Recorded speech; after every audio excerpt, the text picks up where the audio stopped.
Muito boa noite aos colegas aqui na via presencial, aqui em São Paulo, aos colegas na via telepresencial, também na via da internet. Gente, é uma satisfação muito grande estar aqui com vocês e mais um curso sobre o novo CPC, né? São situações aí que não cessam e o que me deixa muito contente é realmente ver o volume de inscritos nesse curso de indenizações do novo CPC. Os senhores sabem que nós estamos aqui em 156 cidades, com uma plateia de mais de 1.000 pessoas, né? Então, eu gostaria de cumprimentar cada um dos doutores, doutoras e colegas que estão nos assistindo, e da mesma forma também fazer uns cumprimentos aqui, pelo menos aos estados. Estamos aqui convivendo aqui no estado do Alagoas, da Bahia, do Ceará, Distrito Federal, Espírito Santo, Goiás, Maranhão, Minas Gerais, Mato Grosso do Sul, Pará, Paraíba, Piauí, Paraná, Rio Grande do Norte, Rio Grande do Sul, Roraima, Santa Catarina, São Paulo, Sergipe e Tocantins. Então, realmente, é de se fazer o registro e também um cumprimento também aos colegas de Goiânia, que hoje estão nos assistindo aí, uma presença de mais de 200 advogados e advogadas nos prestigiando aí com a vossa audiência. Gente, falar de responsabilidade civil, antes de mais nada, até eu gostaria só de ter aqui a pretensa licença dos colegas para colocar um livro que, juntamente com o nosso mestre, professor Rolf Madaleno, escrevemos, está saindo agora na segunda edição, que é Responsabilidade Civil no Direito de Família, da editora Atlas, onde tem 28 artigos sobre questões de responsabilidade civil no direito de família. Foi um livro aí que nos deu muito prazer, aí, em razão de os autores que estão ali presentes. Nós escrevemos um artigo e coordenamos aí junto com o professor Rolf. Temos autores aí do Quilate, aí do Zeno Veloso, Rodrigo Cunha Pereira, Marcelo Truzzi, enfim, tantos outros, Giselda Ironaca. Está à disposição esse livro, um bom preço. E quem quiser procurar a responsabilidade civil no direito de família, já atualizado aí com as questões do novo CPC. Gente, começando a falar um pouco de processo civil, né? É evidente que esse curso aqui, os que já me viram, eu vejo alguns rostos aqui conhecidos aí de outras oportunidades, que eu sempre falei bastante sobre responsabilidade civil, sobre indenizações, né? E só que hoje nós resolvemos então fazer esse curso, dividir ele em 2 vezes, só para colocar um pouco da dinâmica, né? Vamos dividir ele em 2 noites aí, hoje e amanhã, em razão do volume de informações que a gente tem. Eu pretendi fazer uma situação bem prática para o advogado, aqui não é uma situação acadêmica, né? E sim uma situação de dia a dia, onde nós vamos enfrentar situações bem difíceis aí, que eu vou abordar elas de uma maneira bem objetiva e bem prática para aquele que está aí no dia a dia no fórum, no dia a dia no seu escritório para elaborar ação, inicial, contestação e assim vai. Então, o objetivo desse curso é esse. Em 2 noites abordar as modificações que houver nas questões de indenizatórias, né? Não em outras questões. Vamos falar do CPC com seus 1.070.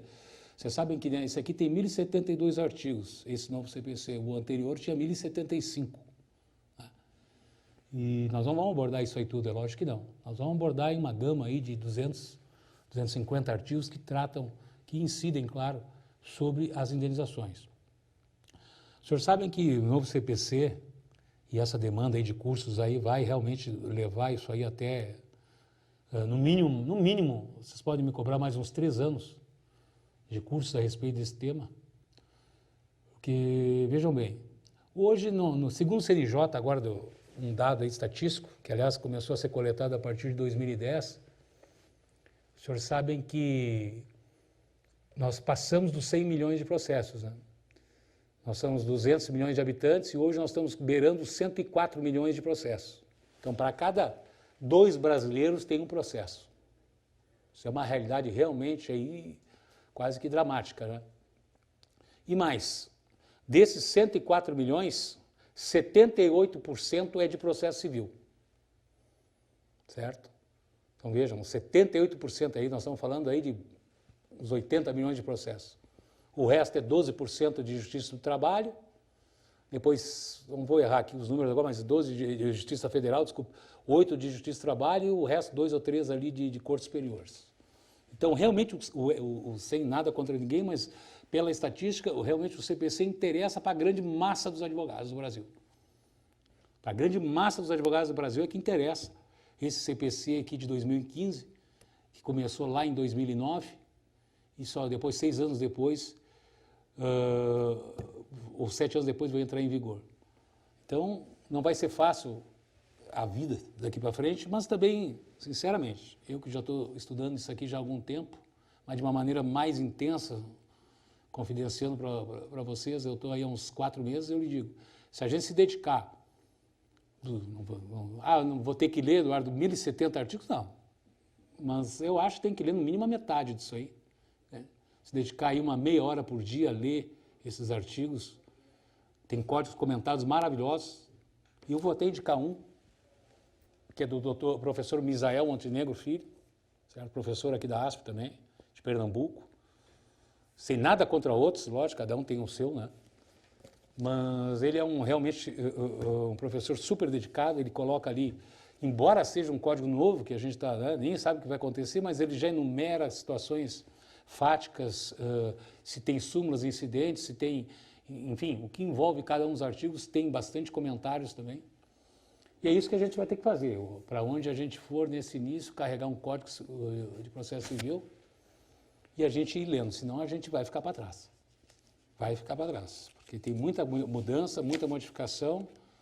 E a pior coisa, pode estar certo, é um juiz chamar a atenção da gente, mandar emendar, ou sei lá, ou até coisa pior. Porque o advogado, você sabe, ele tem a obrigação de conhecer as matérias, ele não pode alegar que ele não conhece. A gente está entre advogados aqui e a gente sabe que a vida da gente não é fácil. Então, gente, a gente está aqui para tentar ajudar os colegas aí nessas situações indenizatórias. E, gente, já de cara a gente vê qual é o objetivo desse Código Civil novo aí. A gente já vê no artigo, eu estou vendo aqui que muitos não têm um código, né? E é uma pena, mas já de cara, se a gente começar, eu tenho aqui as lâminas que eu vou já passar, mas você vê bem, de cara, que código é esse? Qual é a intenção desse código?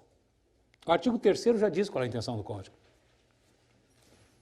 Artigo 3º, parágrafo 2º e 3º. O parágrafo 2º diz o seguinte: o Estado promoverá sempre que possível a solução consensual dos conflitos. Parágrafo 3º do artigo 3º do Código do CPC 15, que vamos chamar de CPC 15, fica mais fácil. A conciliação, a mediação e outros métodos de solução consensual de conflitos deverão ser estimulados por juízes, advogados, defensores públicos e membros do Ministério Público, inclusive no curso do processo judicial. Então, essa é a intenção desse código aqui. O que é? É diminuir essa carga aí de 100 milhões, 105 milhões de processos, né, que a gente possui hoje. O meu estado de origem, o Rio Grande do Sul, é o estado que mais litiga, por incrível que pareça, mais aqui do que São Paulo, mais que Rio de Janeiro, mais que Minas. O pessoal lá gosta de brigar bastante, né? E o problema é que o judiciário, a gente sabe que quem está, pelo menos, sabe que ali não tem solução nenhuma. Ali você vai a um grande cemitério que a gente se coloca lá dentro e, às vezes, como eu digo, o problema não é entrar, o problema é sair de lá. Então, esse código, visivelmente, teve a intenção de se afastar do judiciário, de alguma maneira criar situações que, diga-se de passagem, em outros países do mundo já tem isso há muito mais tempo. Para os senhores terem uma ideia, o código CERN aqui, como eu falei desse artigo, a gente vai ver ao longo, mediação, conciliação, forçar até numa inicial, agora a gente tem que botar se quer ter a audiência de conciliação, a gente fala audiência de conciliação e sessão de mediação, né? Vocês vão ver, a gente vai falar sobre isso. Mas lá em 1976, nos Estados Unidos, já tinha isso aí.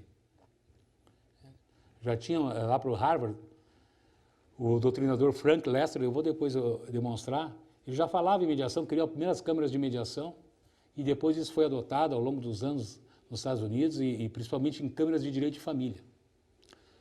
No México, em 1986, foi criada mediação, na Colômbia, na Argentina, na década de 90. Nós chegamos aqui um pouco depois.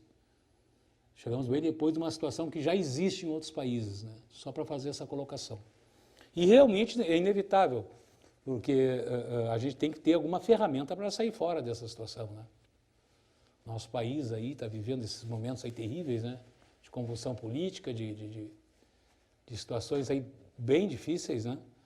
E que, aliás, se busca o judiciário, não sei se o judiciário às vezes soluciona bastante coisa, sem dúvida, mas tem muita coisa que a gente podia evitar e eu acho que o advogado poderia tentar também ter uma outra mentalidade do acordo.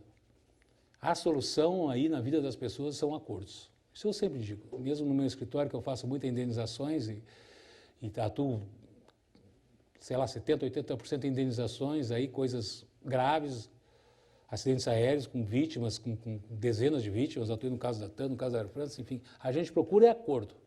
Não tem como procurar outra situação, não existe outra situação. Claro, construir uma ação bem forte para gerar isso, mas a gente tem que ter a mentalidade do acordo. Então, mas voltando aqui especificamente para o Código Civil, Código de Processo Civil 15.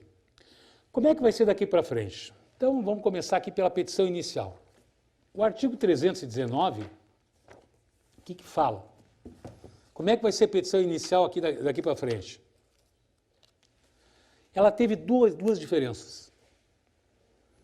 O artigo 319 é o antigo 282, né? Do 73, do CPC 73. Então, assim, ó, eu fiz a dinâmica seguinte.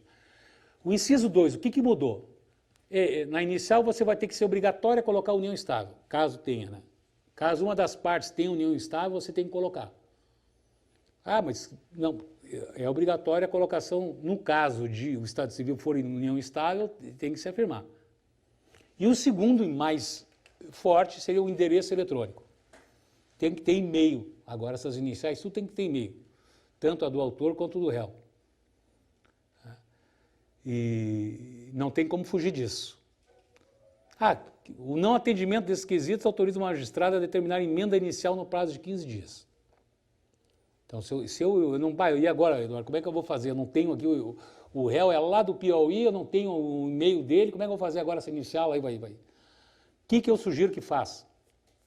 Porque o não comparecimento desses requisitos não será causa de deferimento. Não se preocupem também que vai ser indeferido nesse primeiro momento, que não vai. Porque, como diz ali, o parágrafo 1º, 2º e 3º desse mesmo artigo 309 prevê que, caso não disponha das informações previstas, no inciso 2, que é esse caso aqui, vamos falar do eletrônico, poderá o autor, na petição inicial, requerer ao juiz diligências necessárias à sua obtenção. Ou seja, pode entrar com a inicial e pedir aí fazer um pedido que se oficie ao DETRAN, por exemplo, para informações, aí, ou a companhia elétrica, para informações a respeito do réu. Vamos falar de autor e réu, né? Como nós na posição do réu. Pode fazer isso. Também, no segundo caso, diz assim, a petição inicial não será indeferida se a despeito de falta de informações, que se refere ao inciso 2, for possível a citação do réu. Ou seja, mesmo com a ausência desse endereço eletrônico, se o processo prosseguir e o juiz conseguir dar a citação, vai prosseguir também. E a terceira não será indeferida a despeito da falta de informações a que se refere não, esse é o segundo. O parágrafo 3º, a petição inicial não será indeferida pelo não atendimento ao disposto do inciso 2º deste artigo, se a obtenção de tais informações tornar impossível excessivamente oneroso o acesso à justiça. Então, assim, o que eu aconselho? Você pode colocar, e se eu não tenho como descobrir isso, e também não quero perder meu tempo aí atrás de oficiar juiz, para oficiar companhia elétrica, ou mesmo ao DETRAN, para me dar mais informações, faz o seguinte, faz a inicial e já põe uma observação ali em preliminar, que haja vista, embora com várias diligências não foi viável encontrar o endereço eletrônico da parte demandada, requer por sigo feito com a ausência desse que a posse será suprida, por exemplo. E aí não tem problema do juiz, o juiz indeferir você, o seu pedido, ou mandar emendar, porque você já está saindo na frente, e sempre é bom agora, nesses momentos de novo CPC, você sair na frente, demonstrar que você sabe, que precisa daquilo, porém você não tem a informação. Então eu sugiro que já se supra essa, a primeira coisa que eu faço, que eu sugiro, é já suprir essa situação através desse comentário inicial. Embora não tenha esse endereço eletrônico no momento, no decorrer do processo, o autor tentará obter, ou mesmo na contestação, em sede de réplica, enfim. Se o juiz souber que você fez a menção a isso, o juiz vai ver que você não está ignorante à lei e certamente vai prosseguir o feito. Gente, se quiser interromper para perguntas, ou podemos deixar ao final, tá? Eu vou dividir isso aqui pela metade, porque como tem muita gente no telepresencial, talvez fosse melhor a gente deixar ao final, aí todo mundo oportuniza. Bom, então as diferenças nesse primeiro momento dessa inicial, o que tem? Essa que eu falei, a existência de união estável em relação ao autor e ao réu, se é o caso deles terem, você não sabe o estado civil, você tem a informação, você tem que afirmar, antes não precisava. E a informação no endereço eletrônico de ambos, que eu acabei de comentar. Eu me adiantei aqui, porque como a gente está falando de inicial, já tem uma situação bem pontual. O autor tem que informar, e isso vai dar, no início, bastante problema. Se tem interesse na realização de audiência, de tentativa de conciliação ou sessão de mediação. Isso aí está previsto nesse artigo 319, que determina aí as questões todas aí da petição inicial, diz assim, inciso 7º, a opção do autor pela realização ou não de audiência de conciliação ou de mediação. Nós vamos ter que colocar, nós como os autores, se a gente quer fazer audiência de conciliação ou de sessão de mediação. Aí vocês vão fazer aquela pergunta que eu acho que está todo mundo com ela na cabeça. Tá, mas não entendi. Audiência de conciliação ou sessão de mediação, mas qual é a diferença? Qual é o critério que eu vou encontrar para marcar com X essa ou marcar com X aquela? O artigo, depois eu vou discorrer bastante com isso, mas já vou adiantar para vocês. A audiência tem um capítulo só sobre isso. A conciliação, ela é tida, e tem um artigo de lei que agora me fugiu aqui, depois quando chegar nesse tema eu vou falar, mas a básica diferença na lei é o seguinte. Quando você você entende que a conciliação, que essas partes podem conciliar sem ninguém vinculado a elas, que eu digo assim, um acidente de trânsito, eu bati no carro do gerente aqui da ASP, ou seja, eu não tenho um conhecimento com ele anterior a esse fato, eu nunca vi ele na minha vida, vão para a conciliação. Eu tenho um problema com a minha mulher, aí vou me separar, uma briga feia, nossa, não estou nem pagando pensão. Eu já tenho conhecimento anterior com ela. Ela já me conhece, eu já conheço ela, vão para a mediação. Essa é basicamente a diferença que a lei aponta. É isso, a conciliação para aqueles que nunca se conheceram, a mediação para aqueles que já se conheciam. Basicamente, né? Seria essa. Claro que tem várias construções aí, vai se desenvolvendo, mas basicamente é isso que a lei fala. Vamos de conciliação quando as partes não se conheciam e vamos de mediação se as partes já se conheciam. Basicamente é isso. Esse, vamos dizer assim, é uma regra, você não é obrigado a seguir isso. Mas essa é uma regra que está prevista ali na legislação, que eu já aponto para vocês o artigo. Bom, feitas essas considerações, e isso aqui, o autor tem que se manifestar, se ele pode não querer também nenhuma das duas, não tem problema nenhum. Se ele não, mas ele tem que informar se ele tem interesse ou não. Ele pode, eu não quero, até tem que avaliar as coisas, porque não querer também é uma mediação, uma tentativa, né?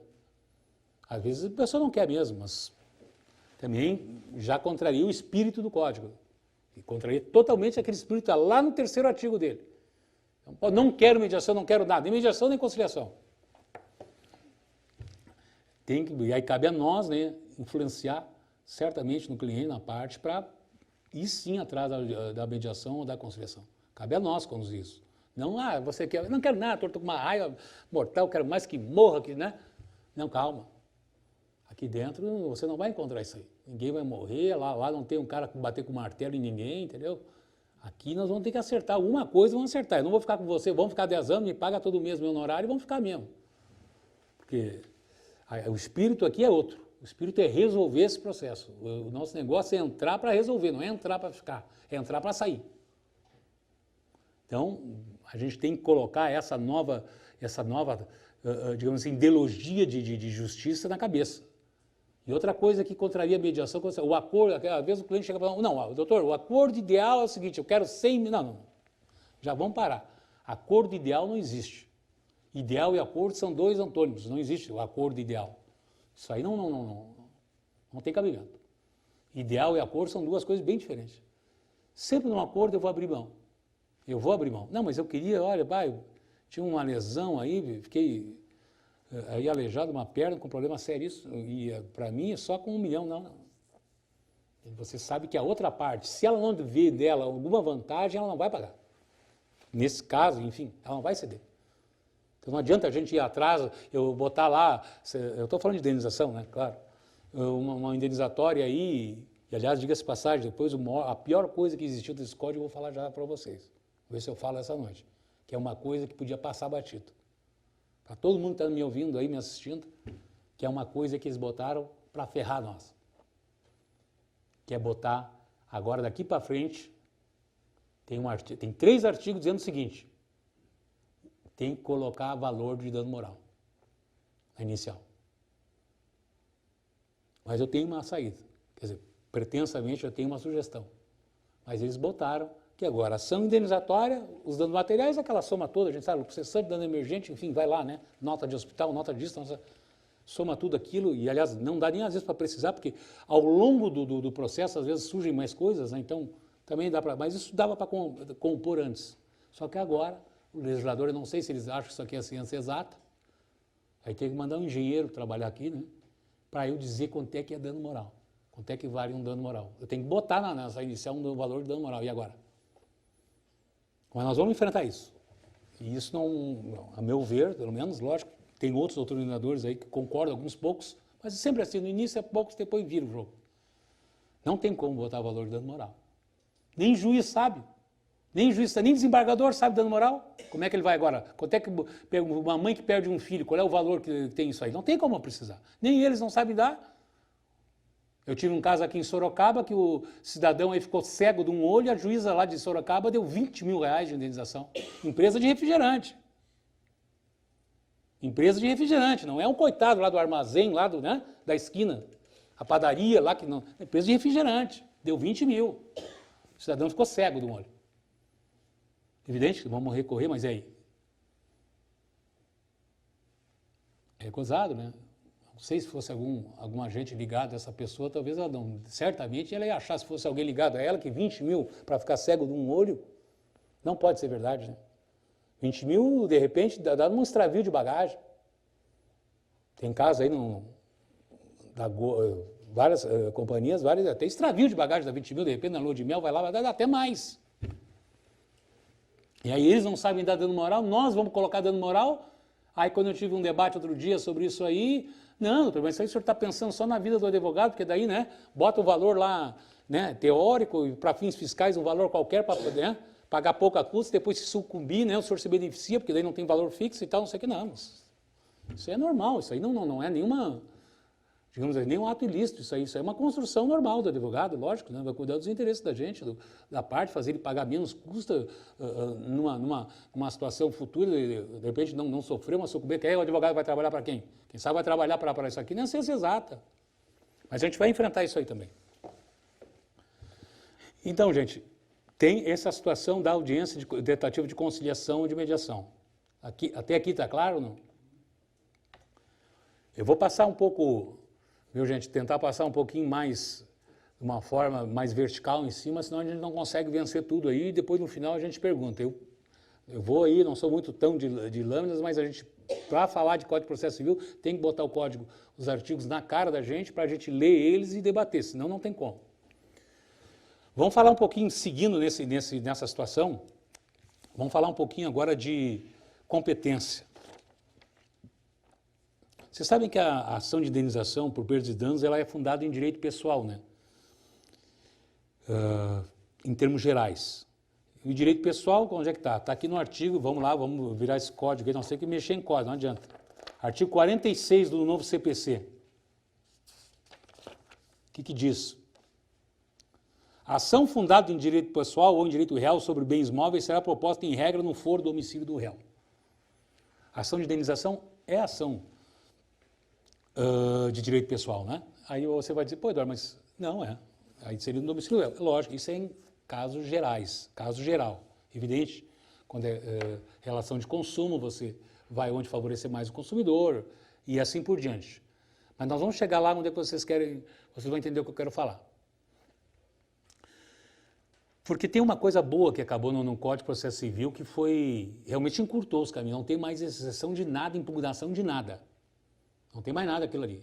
Impugnação, valor da causa, né? Assistência beneficiária, assistência judiciária gratuita, né? Acabou isso aí. Isso aí acabou. Isso aí é tudo agora na contestação. Você quer colocar contrariar, vai pedir o AJG, agora, pô, da onde? Você não tem prova nenhuma, não juntou nada. Nem aquela declaração de 50 não precisa mais, viu? A lei de 50 lá já foi pro saco também. Vamos chegar lá também. Então, na contestação, você faz a preliminar e você contraria, você responde aquele pedido. Mas em fase preliminar, na única peça de contestação, não tem mais exceção, acabou tudo. Isso já foi pro saco. É tudo numa peça só. Depois a gente vai chegar no artigo das preliminares. É tudo na contestação, vai lá na preliminar, você vai lá e faz essa aí, por exemplo, que eu estou falando agora, que é essa de competência. Então tem que constar na contestação a preliminar de competência, ou seja, se você acha que o local do foro está equivocado, né, é direito pessoal e ele botou lá, né, o foro dele do autor, não. Mas tem uma modificação. Mas isso aí já é uma regra básica que já é igual à anterior, que é o 337, inciso 2. O que acrescentou? O que diz esse 337? Incumbe ao réu, antes de discutir o mérito, alegar. Esse aqui é o 337, onde é que tem 13 preliminares. Esse é o artigo da contestação, o 337. Incumbe ao réu, antes de discutir o mérito, alegar. Inciso 2, incompetência absoluta ou relativa. Certo? E nós vamos falar bastante do 337. Mas vamos voltando aqui para o 5.3. Aí o 5.3 diz o quê? Que é competente o foro para... O que mudou em relação ao outro? Para processar no domicílio do autor a ação de reparação de dano sofrido em razão de delito ou acidente de veículos. Isso é a mesma coisa do artigo 100 do 7.3. Também era domicílio do autor para processar em ação de danos de veículos, acidente de trânsito. Só que agora eles incluíram outra. E é aquela que eu trabalho bastante, inclusive aeronaves. O inclusive aeronaves não tinha nesse artigo, que é o 100. Hoje, num acidente aéreo, então, ficou esclarecido de uma vez por todas, embora pudesse ser em relação de consumo, e aí é onde o consumidor poderia escolher, né? Que sempre o artigo 6º, inciso 8º, beneficia o consumidor onde for mais fácil para ele. Mas agora, no nosso Código de Processo Civil, já está ali no inciso 5º, que diz o seguinte: acidente de trânsito e acidente de aeronave é domicílio do autor. Já está no Código de Processo Civil. Essa foi uma diferença também, um acréscimo na questão da competência. Então, vamos lá. As diferenças, então, como eu falei agora, não tem mais exceção de competência, aliás, não tem mais exceção de nada, de incompetência agora. A nova lei processual inseriu as aeronaves na forma que disciplina a competência fora do domicílio do autor, né? Do local do fato, para ação de reparação de dano sofrido em razão de acidente ou delito ou acidente de veículos. Eu já vou chegar também. E na questão da competência seria isso, tá? O acréscimo da aeronave. Também é importante, essa aqui antes que eu me esqueça, tanta coisa que a gente... também é importante salientar que o artigo 53, além do inciso 5º, ele diz assim, é competente o foro. Aí diz todas as situações do lugar, né? Da residência do idoso, para a causa adversária, enfim. Do lugar do ato ou fato para ação, que é o inciso 4º. O que é como assim competente o foro do lugar do ato ou fato? Isso aí é os casos da internet, crimes da internet, onde você sai alguma publicação aí na imprensa ou mesmo na internet contra você, e você vai colocar onde essa ação? Contra o UOL. Falaram mal de mim no UOL, comentário dizendo que eu era isso, e aí? Eu vou processar o UOL aonde? Segundo, o artigo 53, inciso 4º, do lugar do ato ou fato para ação, mas sempre também onde beneficiar. Então, esses fatos de internet são muito extensos, acontece direto, e a jurisprudência entende hoje que o foro competente é o local em que as pessoas prejudicadas residem e exercem atividade laborativa. e onde a lesão produziu seus efeitos. Acaba sendo onde o autor, né, ou a vítima, né, se sentiu mais prejudicado, acaba tendo esse condão do Código do Consumidor. Tá? Essa questão de salientar isso. Vamos aqui seguindo a parte prática. Rito processual. Agora aplica-se ao artigo 318. Vamos lá para o 318. Eu fiz um resumo que eu acho que vai ficar muito interessante para os senhores aí. Depois desse material, inclusive, eu vou disponibilizar aí, esse Power aí. Esse PowerPoint vai disponibilizar, ele é bem extenso, mas eu vou disponibilizar para todos os senhores aí. Artigo 318. Aplica-se a todas as causas presentes comum, salvo disposição contrária desse código em lei. Tá. Como é que é o rito agora? Esse é o rito do novo CPC. Tá, gente? Se apresenta a inicial, aí ela, lógico, ela pode ser indeferida, né?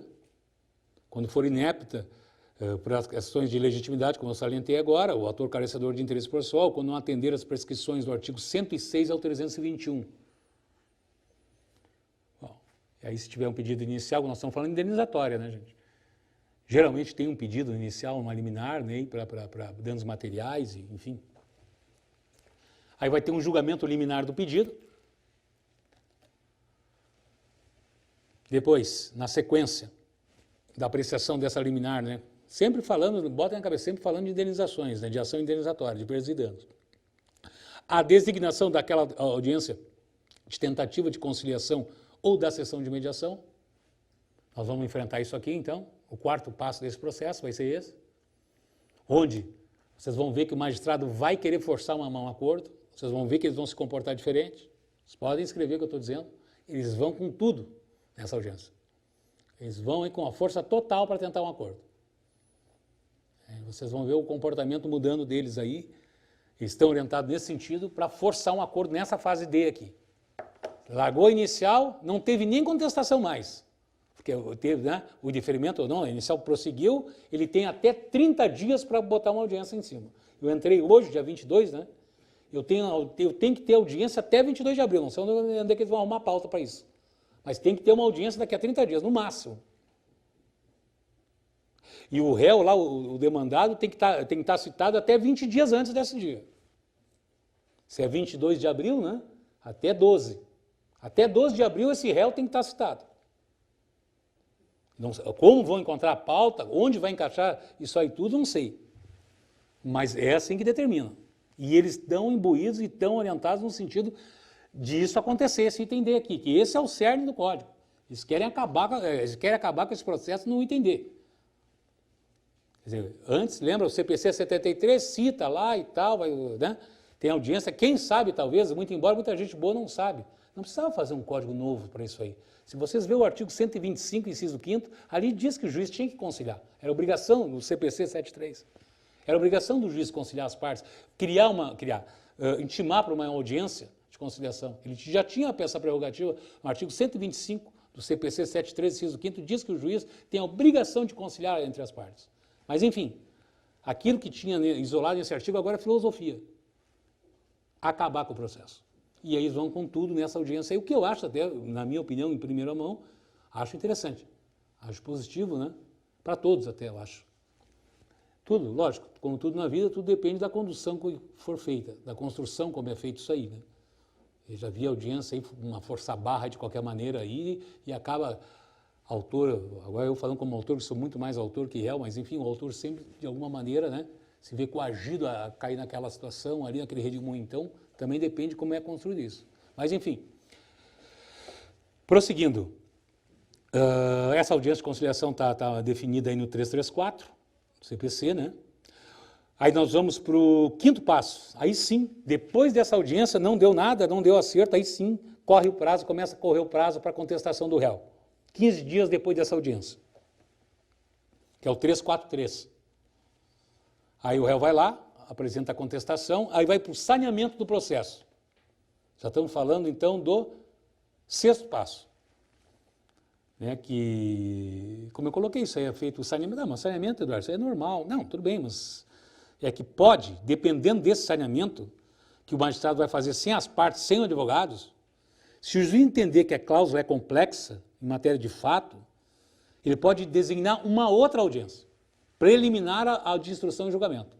Você me entender, o negócio aqui está complexo, está confuso, essa ação indenizatória, falando em ação indenizatória. Claro que aqui vale para também outras matérias, mas a ação indenizatória está complicada, ele botou lá um monte de gente, de credor, de autor desse dano aí, dano moral, botou sobrinho, sogra, primo, cachorro, um monte de gente aí, credor, não sei, está meio confuso, acho que vai ter que ter uma perícia nisso aí para ver se ele, embora ele pediu inversão do ônus, mas também não provou. Não sei, eu acho que eu vou fazer o seguinte, despacha o saneador aí, manda fazer uma audiência preliminar antes da instrução de julgamento. Vamos para mais uma audiência. Também sempre com o intuito de encurtar os caminhos. Sempre com o intuito de, daqui a pouco, nessa audiência preliminar, também, evidente, vem cá, senhores, vamos tentar acertar aí o que faltou em relação àquela audiência lá da tentativa de conciliação lá de 2 meses atrás. Vocês pensaram, repensaram, vamos acertar esse negócio aí, está complexo, está difícil. E eu vou, se não tiver aqui, eu vou fazer a instrução, eu vou levar para a instrução, vamos tentar de novo. E assim, não deu? Então tá, então vamos fazer o seguinte, olha aqui, para sanear esse processo, eu vou determinar que em 10 dias o senhor junte cópia dessa perícia feita lá no local, lá dos fatos do acidente e tal, não sei o quê. Então o advogado hoje o magistrado, nesse novo CPC, ele não é mais só um assistente, um mero espectador. Ele vai interagir. Ele vai interagir com os advogados conosco. Ele vai inquirir, a obrigação dele é ler mais as coisas, entende? Não é só da vista. Ele vai ler, ele vai perguntar, vai falar com o assessor dele, sem assessor não existe, né? O assessor, o que você acha? Vamos fazer essa audiência, eu acho que está mal instruído, vamos fazer essa preliminar neles, tentar tocar uma conciliação neles, aí se não der também vamos dar 10 dias para ele juntar mais, é assim que vai funcionar. O que acontece muito no seu trabalho, né? É verdade. Eles forçam, enquanto você não quiser, já ameaça, olha, aqui já vou coordenar. Seu comentário é muito pertinente, qual é o seu nome? Lindalva. Lindalva, doutora Lindalva, o comentário é bem pertinente. A filosofia é acabar com o processo, não é prosseguir anos. A gente tem que botar na cabeça isso do nosso cliente. Nós não vamos chegar nesse negócio aqui e ficar anos, hein? E se a gente tiver petições e visivelmente nesse sentido de arrastar, de não responder, vai levar ferro. E tem ferro forte aí pela frente de honorários e vocês sabem disso. Não adianta ir, claro, o advogado tem que ser, é uma das profissões, eu sempre digo, talvez a mais difícil que exista aí. Que a gente tem que pensar só aqui, com a cabeça, mas com conhecimento. Por isso que a gente tem que ler esse código aí, a gente tem que saber disso aí, fazer os cursos, tem curso aí, eu acho que, aqui na ASP, eu acho que dia sim, dia não tem curso aqui, né? Perguntar, ninguém todo sabe, eu não sei tudo, eu penso que eu sei também, muita coisa vai ter nova, nem o magistrado sabe, tem magistrado que não tem a menor capacidade de enfrentar, menor. Cliente, né, professor, que assim, às vezes não é só ganhar ou perder, porque quem perde, além de indenizar, tem questão de custo, de honorários, de É verdade.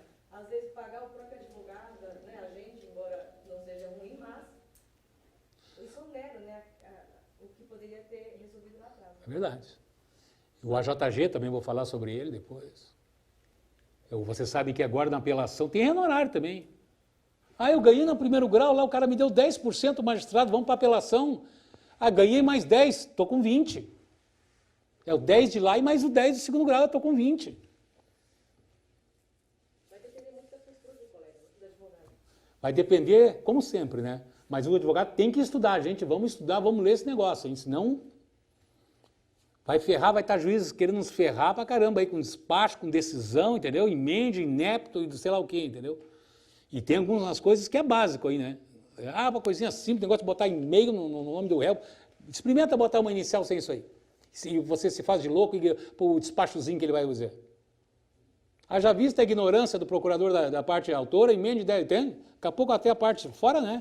Pô, mas o advogado botou isso, que eles agora estão tudo lendo na internet, né? É difícil, hein, gente? Cliente que não lê agora, eles tudo lê na internet. Eu acho tão gozado, eles lêem na internet direto, que a gente, né? E eu estou falando mentira, não, né? Aí os 1000 colegas estão no... Qual o critério do e-mail? Porque a orientação que geralmente a gente tem é, a justiça não manda e-mail, daqui a pouco começa a soltar e-mail para cliente. É porque, doutor Lindalva, agora é processo eletrônico. Então, e agora, se o cliente entrar e verificar o processo com a identificação dele, Verdade. não nos comunicar, ele também pode se dar por citado ou por intimado. Pode começar a correr um prazo aí, a gente não está sabendo. Também tem, mas tem que ter uma certificação digital, mas isso vai ter, isso aí não vai acontecer. Embora que eu quero dizer uma coisa para vocês, Esses dias aí chegou no meu cliente, até um caso de um acidente aéreo aí, história americana aí que teve aí e tal, o cara fez uma quitação e tal, quando ele me preocupa porque o processo parece que estava prosseguindo nos Estados Unidos. E o cara teria dado quitação aí. Resumindo, sabia que dá para ver processo? Eu vi na internet, dá para ver. Nos Estados Unidos. Dá para ver. Aliás, lá também é aberto. Você, o Eduardo só fala de Estados Unidos. Não, eu até sou defensor mesmo, como lá, porque lá não tem advogado pobre. Vou dizer para vocês, eu estive lá trabalhando no caso da não tem advogado pobre. Não é que seja rico, mas eles ganham bem. Por quê? Porque acaba logo. Esse negócio acaba lá 1 ano e meio, nossa, 2 anos é uma eternidade, o negócio acaba. Vira a página, vai para o outro, vai trabalhando, entendeu? E lá é tudo aberto. Vive, claro, a Constituição tem 10 artigos, o Código Civil não tem 100, é tudo na base da jurisprudência, o common law, né? Já escrevi muito artigo sobre isso, eu sou um que defendo isso aí, certo? Tem júri, indenização tem júri, dependendo do caso vai para o júri, aí os caras têm medo, uma indenização cara, alta, aí faz acordo, até por causa do medo lá na frente, vamos para o acordo. Aqui não, vamos encher isso aí, ó, só esse caso aí, o cara deu 20 mil, ficou cego, vamos embora, toca a ficha. Então, mas tem isso, a gente vai ser vigiado. Certeza, o que a doutora Lindalva falou é verdade, vão ser vigiados, eles vão lá e vão entrar na internet, vão ver lá o despacho, e aí? Doutor, o que é inepto? O cara lá deu inepto inicial, por quê? O senhor não sabia que tinha que botar endereço eletrônico? O senhor não me perguntou? Então a gente dá para evitar isso. Não é uma coisa impossível de se evitar, a gente não tem que pagar mico ou dar esse recibo aí. Vamos aprender, gente, para não vacilar com eles aí, né? Então vai ter esse saneamento do processo. Depois disso, vai ter a realização de audiência, instrução e julgamento. E aí, vocês sabem, né, teve umas mudanças aí, mas a rigor nada muito relevante, apresentar o rol de testemunho no prazo de 15 dias, contados da intimação da decisão do saneamento, parágrafo 4º, artigo 357, quando a audiência preliminar não for designada, né, porque quando for designada e não houver, e o processo prosseguir, aí vai contar da audiência preliminar. Então, ou seja, no mínimo um processo pode ter 3 audiências. Aliás, desculpe, aquela audiência de conciliação ela pode repetir mais uma vez. Viu? Ela tem 60 dias, ela não deu na primeira, vamos de novo. O juiz, não, é o seguinte, essa conversa aí está muito forte, as partes precisam de um tempo. Daqui a 30 dias vocês voltam. Ele tem 60 dias, ele tem uma régua de 60 dias, suspende e fica 60 dias aguardando. Essa que eu falei da conciliação e mediação, tem 60 dias para o processo ficar, né, batendo na parede, voltando, vem daqui, vem dali. Ele tem esse direito, fazer 2 audiências em 60 dias. Mas e se as partes será que usarem? Não, aí logicamente que não. Só para o colega, eu acho que não, sem microfone ali, o colega perguntou, qual é o seu nome, doutor? Irineu. Doutor Irineu perguntou se, cara, se eu não quero fazer audiência. Não, se uma das partes não querer, vai ter assim mesmo. O autor quer, o réu não quer. Pode acontecer bastante isso. Vai ter. O juiz vai marcar. Eu estou falando sobre a segunda. A qual? Não, a preliminar é de saneamento. Sim. Aí não interessa as partes. A saneamento do processo já é técnico, né? Olha, eu estou achando que está aqui, doutor Irineu. Faltou aqui, sei lá, uma instrução, faltou um detalhe aqui na prova, tal, que o senhor colocou na inicial, não sei o quê, num laudo aí psicológico aí da vítima, não sei o quê, está sem assinatura, eu vou sanear o processo aí. Essa aí é uma coisa, que também vai ser objeto, isso eu estou antecipando a minha opinião, né?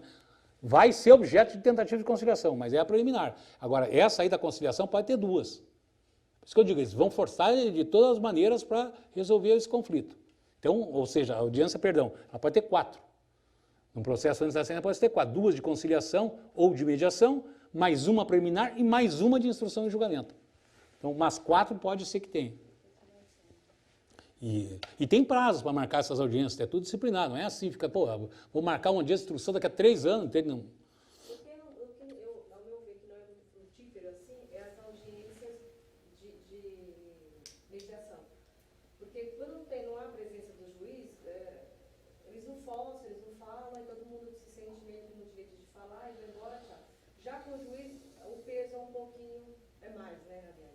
Porque ele já impõe uma certa opinião dele e aí... Muito da cultura isso aí, né, Antonio, de certa maneira, né? Por isso que muita gente acha que... Até não sei só... Vou fazer uma pergunta depois se as perguntas aqui do auditório estão sendo ouvidas Depois, se alguém me faz um sinal positivo aí ou não, vocês não tem que botar o microfone ou eu repetir daqui, né? Mas, enfim, a doutora Lindel perguntou se... fez a colocação que a mediação talvez ela não tenha pelo caráter, a ausência do caráter coagente com a ausência do juiz. Bom, em primeiro lugar é o seguinte, essa mediação até ela pode ser feita em sala de audiência. Até pode. Isso é uma colocação. A segunda, justamente por isso que vocês acham que a coisa não deslanchou muito no Brasil, por quê? O brasileiro é muito de juiz, né? Atrás do juiz, cadê o homem, a toga, aquele negócio todo, né? É um pouco disso, um pouco da coação do juiz, né? Por isso que muita coisa realmente não foi desenvolvida. Em contrapartida, você sabe uma coisa que deu certo? E deu, é dado estatístico do CNJ, a lei do pequenas causas. O juizado pequena deu certo. Deu certo pequenas causas. Tem gente aí que faz piada, faz troça, mas deu certo. Hoje, o CNPJ, se não me engano, na última que eu vi, já estava em 50% dos processos em acordo em pequenas causas. Em acordo, sem aquela decisão do juiz leigo, em acordo. E desafogou, claro que desafogou. Aquela lei de 95, né, 9.099, se não me engano, né? Fez 20 anos ano passado, deu certo. E no início, né, o pessoal, o que é isso aí? Briga de vizinho, coisa e tal. Não, resolveu muita coisa. Quem sabe esse CPC com esses não pode resolver também. Tanto juiz aí também faz tanta coisa aí que, nossa, às vezes também o mediador, e vai receber por isso, você sabe que tem treinamento, nos tribunais todos estaduais tem treinamento para mediador, para o mediador também é um pouco a remuneração meio fraca, mas quem sabe não é um início de uma situação para fugir um pouquinho, entra com a ação, mas o juiz designa aí 60 dias para mediação e vamos ver o que dá, né? Quem sabe? Por que não? Se em alguns países deu, né? Certo? E deixa eu ver só um pouquinho aqui que eles me tiraram aqui do ar. Tá. Então, até me pediram que as perguntas, se alguém quiser me interromper, tranquilo, mas aí vamos pedir o microfone ali, porque senão o pessoal que está lá, os mil colegas que estão aí na via internet, telepresencial, não ouve. Mas enfim, então vamos deixar as perguntas mais para o final, vou pedir, tá, gente? Me fizeram um pedido aqui. Bom, depois das razões finais, claro, depois dessa instrução de julgamento, vai os memoriais e vamos para a sentença. Veio a sentença, a interposição dos recursos na sequência. Aí vocês aí, braço de declaração, apelação, braço de declaração contra o acordo que julga a apelação, recurso especial e o recurso extraordinário principalmente. Aí vocês sabem as questões recursais, eu também não vou me aprofundar. Você sabe que o agravo praticamente acabou, né? Tem só aquelas previsões do 2015, específico ali para algumas situações pontuais, né? O agravo não está aí rodando por tudo, né? Mas também não é muito tema dessa nossa conversa. E depois a instauração na fase de cumprimento de sentença, que é aquela que o devedor é intimado para efetuar o pagamento da dívida no prazo de 15 dias, sob pena de acréscimo da multa de 10% dos honorários advocatícios. Então, gente, esse é o rito processual, que eu acho que é importante desses tópicos, que a gente vê como é que vai funcionar esse esqueleto aí. Esse negócio, esse processo agora é regido dessa forma. Isso aqui tem que correr rápido. E eles vão forçar para ir rápido. Pode estar certo. Eles vão forçar. O magistrado que pecar enquanto a rapidez, o CNJ vai estar em cima disso aí. Bom, aqui é interessante, versando o artigo 190 do Código de 15, CPC de 15, diz assim, versando o processo sobre direito que admite a autocomposição, essa palavra autocomposição, muita gente, autocomposição novo, não é novo não. Nesse artigo que eu falei, 125, inciso 5º, já falava em autocomposição, que é aquele que eu disse que o juiz poderia a qualquer momento promover a autocomposição. Então é lícito às partes, pelo menos capazes, de estimular mudanças no procedimento para ajustá-las às especificidades da causa e convencionar sobre os seus ônus, poderes e faculdades. E esse caso aqui é o seguinte, gente, eu já ia... esse é o chamado negócio processual. Esse, para vocês terem uma ideia da situação, da ideia, da intenção, do espírito de conciliar, o CPC, nesse artigo 190, que eu li há pouco, que eu vou deixar na tela aí para todo mundo ler, quem não tem código, ele quer dizer o seguinte, que as partes, é meio um pouco ficção, né, mas que as partes podem convencionar no início, naquela audiência lá de conciliação, por exemplo, vamos fazer o seguinte, vamos reduzir os prazos todos. Claro que o juiz não tem mais prazo de 15, vamos botar as prazos de 5 dias para não se correr rápido, desde que o autor e o réu topem. vamos fazer esse negócio processual, que é o artigo 190, que ele diz que pode, eles, se concordarem, vamos dispensar o depoimento pessoal? O senhor concorda, doutor? O senhor é advogado demandado? Vamos tirar o depoimento pessoal? O depoimento da testemunha? Não vamos pensar caso concreto, isso é uma coisa prevista. Ah, tá, eu concordo, doutor. Então tá. Vamos só ouvir perito em audiência. E o depoimento do autor e o réu, o senhor concorda? Então tá, sem testemunha de lado a lado, só autor e réu e perito e acabou. O senhor concorda? Pronto. É uma autocomposição, uma possibilidade. Ah, e os prazos, vamos fazer o seguinte, doutor, vamos deixar esses prazos em 5 dias? Daqui para frente, tudo é prazo de 5 dias, pode ser, não? Ah, até faz o seguinte, o réu é difícil, mas daqui a pouco. Então tá, eu vou topar. Excelência, pode homologar? É isso. Isso eu estou dando um exemplo. É uma autocomposição homologada, desde que o juiz entenda, né, que, lógico, não gere uma nulidade ou uma coisa, fira um direito essencial, um direito fundamental, mas geralmente é prazos, testemunhas, coisas, encurtamento de situações. Esse é o artigo 190 criado, não sei se vai funcionar, não saberia dizer hoje, né, se isso na vida real, né? Mas tem essa previsão. Então, voltando para essas, o que eu contei, a gente já venceu aqui as alterações no CPC, que é a designação da audiência tentativa e conciliação, da sessão de mediação no início do processo, ato contínuo ao recebimento da petição inicial. Não podendo haver autocomposição, o réu só pode apresentar contestação com modalidade única de defesa, sendo admitida a apresentação da reconvenção na própria contestação.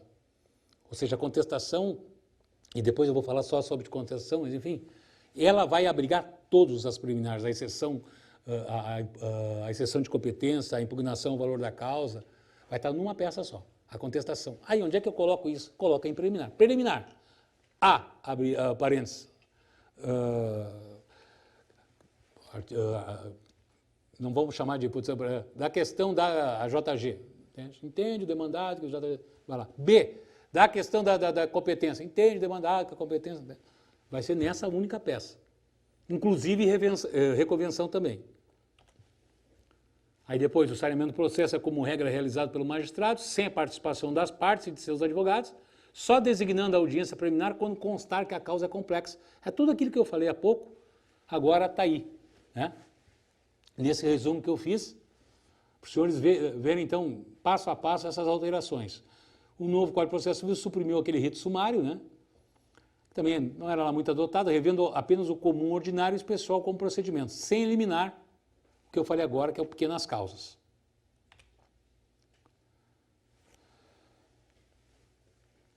Até aqui tudo claro? Bom, vamos falar um pouquinho aqui sobre outro tópico que eu acho bem importante, que é o prazo. Prazo, quer dizer, prescrição, decadência, né? Isso sempre é importante para nós aí, que é terrível, né? Quando a gente acontece uma situação aí de alguma perda por parte do profissional aí, mas geralmente o que acontece é a parte vem procurar quando já venceu. Antigamente era o artigo 295 do CPC, percebia-se que o reconhecimento da prescrição da decadência era a causa de indeferimento da petição inicial. E isso aí foi modificado pelo novo CPC. Hoje, a questão da prescrição está aqui no 332.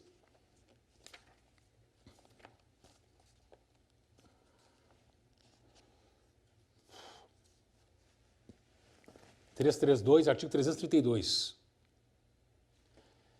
Que diz assim, mas antes fazer um parênteses só para sair da tela aqui. Aqui, claro, só reprisando a responsabilidade civil, no artigo 206, parágrafo 3º, né, que é aquele prazo geral de 3 anos, da reparação civil, né?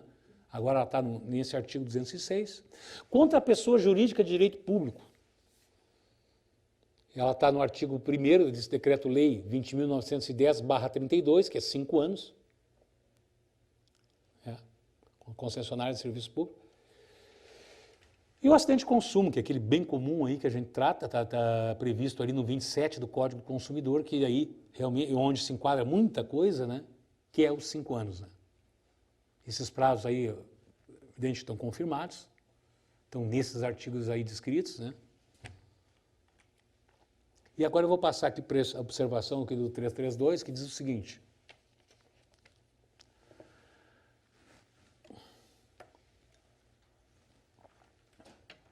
Nas causas que dispensem a fase instrutória, o juiz, independentemente da situação, julgará liminarmente improcedente o pedido que contrariar. Ou seja, no parágrafo 1º, o juiz poderá julgar liminarmente improcedente o pedido de verificar desde logo a ocorrência de decadência ou prescrição. Então, o juiz vai ter a oportunidade, lógico, de apreciar a inicial, independente da citação do réu, e quando ele definir ou ele avaliar que existe a incidência da prescrição ou da decadência, ele vai julgar já imprecedente a ação. Isso aqui estava diferente do artigo 295 do CPC de 73, que ali era indeferimento inicial. Aqui ele vai julgar improcedente o pedido. E se a ocorrência da prescrição da decadência não for reconhecida de ofício pelo magistrado, o réu pode suscitar a matéria como preliminar de contestação. Prosseguiu, entrei, e aí em contestação, naquele formato sugerido, o réu pode colocar preliminarmente lá a prescrição, certo? Só que tem um detalhe muito importante, tá? Nunca o juiz vai poder, depois que vier nesse caso aqui, aí veio concluso a contestação com essa arguição. O juiz, antes de decidir se ele vai conceder a prescrição ou não, ele tem que dar vista às partes. Ele não pode, com essa contestação vinda, decidir isso sem dar vista às partes. Por quê? Porque é o seguinte, é possível, e vocês sabem o que acontece, que às vezes o juiz não percebe que tem alguma incidência do artigo 202 do Código Civil. O que diz o artigo 202 do Código Civil? Aquelas questões da interrupção da prescrição. Estão todas elencadas ali, né? O artigo 202 diz: interrompe a prescrição, que poderá ocorrer somente uma vez, quando por despacho do juiz, mesmo competente, ordenar a citação, se o interessado a promover no prazo e na forma da lei processual. 2, por protesto. 3, por protesto cambial. 4, pela apresentação de título, decreto em juízo de inventário ou em concurso de creditores. 5, por qualquer ato judicial que constitua in mora o devedor. 6, por qualquer ato inequívoco, ainda que extrajudicial que importe reconhecimento do direito pelo devedor. Parágrafo único. A prescrição interrompida recomeça a correr da data do ato que a interrompeu, ou do último ato do processo para a interromper. Então, assim, se a contestação, eu jogar a contestação lá para o juiz, dizendo que tem a prescrição, ele não pode julgar sem me dar vista de novo para as partes. Principalmente para o autor, lógico, porque daqui a pouco ocorreu dessas possibilidades previstas no artigo 202 do Código Civil.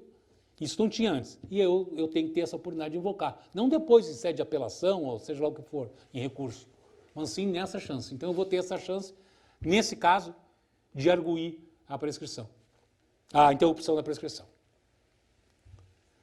Esses são comentários, então, referentes à prescrição. Tá, gente, eu estou indo aí porque a matéria é um pouco extensa e para dar chance das perguntas também, então a gente vai, ao final a gente faz mais considerações.